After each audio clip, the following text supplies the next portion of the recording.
on midday. You are listening to talkSPORT with me, Natalie Sawyer. Danny Murphy and Gary O'Neill are with me as well. Jim White is back tomorrow with an exclusive interview with Roma's Chris Smalling, of course, on loan from Manchester United. Right now, though, producer Joe is with us. Afternoon. Afternoon, Natalie. Afternoon. Gary, nice to have you. And you, Joe, nice for you to pop in. Danny.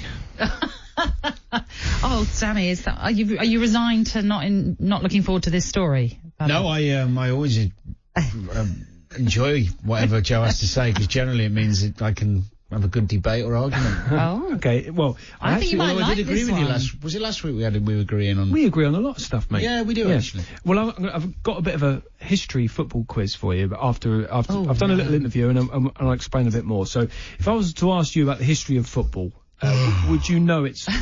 I thought you might like this. Would you know its origins? Because sadly, a lot of people wouldn't know that back in 1857, a patch of meadow beside the River Sheaf.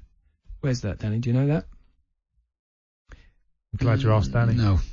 Well, it's Sheffield. It played host to the first game played by Sheffield FC, the world's oldest association football club.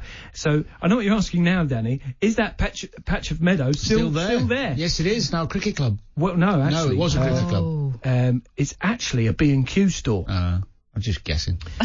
It's a B&Q store, but the people that go in and buy their paint and screws know that they're treading on sacred ground? Probably not. But a campaign group, Sheffield, the home of football, wants B&Q to promote the fact that this is promote Sheffield as the city's.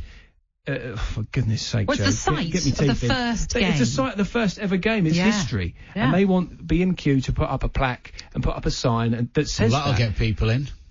Well, do you know, but to promote Sheffield as a home of football, history's important, Danny. As a footballer, you wouldn't be playing if it wasn't for two men that started this in Sheffield. Yeah, but I wouldn't be born if it wasn't me mum and dad and their mum and dad and their mum and dad. Would I? You know, where'd you go with it? Come on. Get a life. Anyway, I caught up with football history author and trustee of this campaign group, Martin Westby, and asked him, was he sad that Sheffield isn't better represented as the home of football? I really admire people like you, Martin, because without people like you, historians and lovers of sporting history, a lot of people wouldn't know these things. And you've written a book as well, The History of Sheffield Football, 1857 to 1889, which is, I'm told, a wonderful read. You can get it online now. But without people like you writing down these things and doing this research, customers to B&Q are going in and don't know the huge historical place that they're going in. I know Danny's been, obviously you don't know what goes on off air, Danny's been slaughtering me during this section, saying that he's not bothered about the history of where the beautiful game started. Unfortunately, whatever we say right now isn't relevant because we've lost all the listeners. If there's anyone still listening, well done, and well done for not falling asleep at the wheel, because that was boring. I find your company boring. Good. But I am telling you now, as a valued member of the listening community of talkSPORT, that wasn't your best work. No, maybe not. That was not your best work. I found that story interesting. Which says a lot about you. No, it doesn't. Yes, it does. I'm a fun guy. If there's any listeners out there who found that interesting, please message in, because the first bit was interesting because it gave us a little bit of history of the origins of where football started. But it was about a 4-minute interview, and all I kept hearing was B&Q. Have you got a deal with B&Q? I do. Yeah. Do you get free gear from B&Q?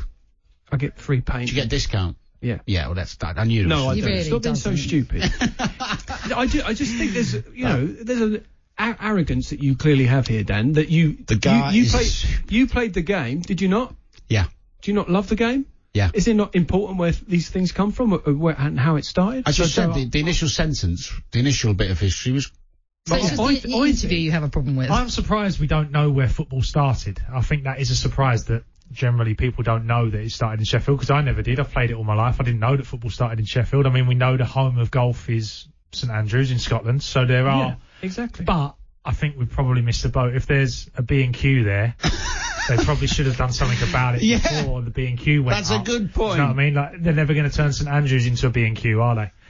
So they should probably have kept it as some sort of football-related area, and then people could have visited it. But I think maybe it's a bit too late. I understand why the city of Sheffield want to be represented better as the home of football. That's where it all started. Without that, you wouldn't have played the game. You wouldn't have played the game. So for me, it's important. Do you know what I want as well? There's so many football history moments, and I'd like them better represented. And I'd like blue plaques for everyone that won the World Cup.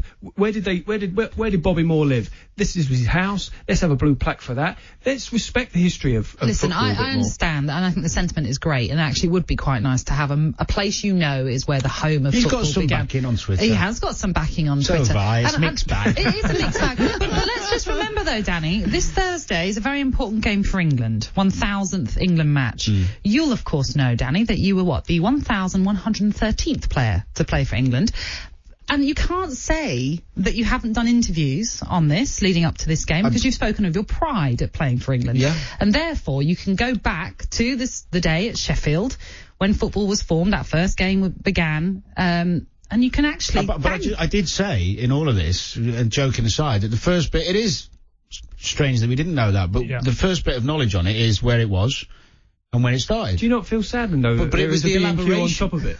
I do. And I think Gary made a great point. Why was that been allowed to happen? Yeah, that shouldn't have been allowed to happen on a serious note. But it was the elaboration on the story and the railway lines and all that. It just got a bit much. Your delivery wasn't great. No, the railway... Oh, okay, thanks for your tips, Danny. Yeah, your delivery is always perfect. When the... Yes, the trains are going into Sheffield, and they stop there, and that is why I mentioned the railway lines, because that's where the plaque would be, and you're on the train and you think, oh look, I'm going into Sheffield, and there's a plaque that says this was where football started. Joe, why would I not mention that? You've made the effort.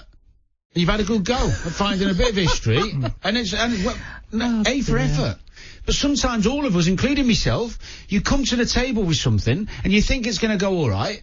And it doesn't. And you have to hold your hands up sometimes and go, you know what, I've had a bad day, I've had a bad game. You just had a bad interview, you just had a bad moment. It was bad. Do you know what? No, there has been a mixed reaction to it. And there have been a few people who are from Sheffield who've actually said, I've been in that store and I've never known the significance of that site. And there's a few people who've said, thanks, Joe, needed a power nap. You really are a rude, horrible man, aren't you? Yes, sometimes, yeah. Especially when it involves you, yeah. Bang out of order. Oh, do you know what? Should we go to a break? I think so. So I can say what I truly want to say today. I can't say it on air. You can't say it on air. Yeah, exactly. We have to be respectful on air. Boy, can you get it up? Tracy, dig it up.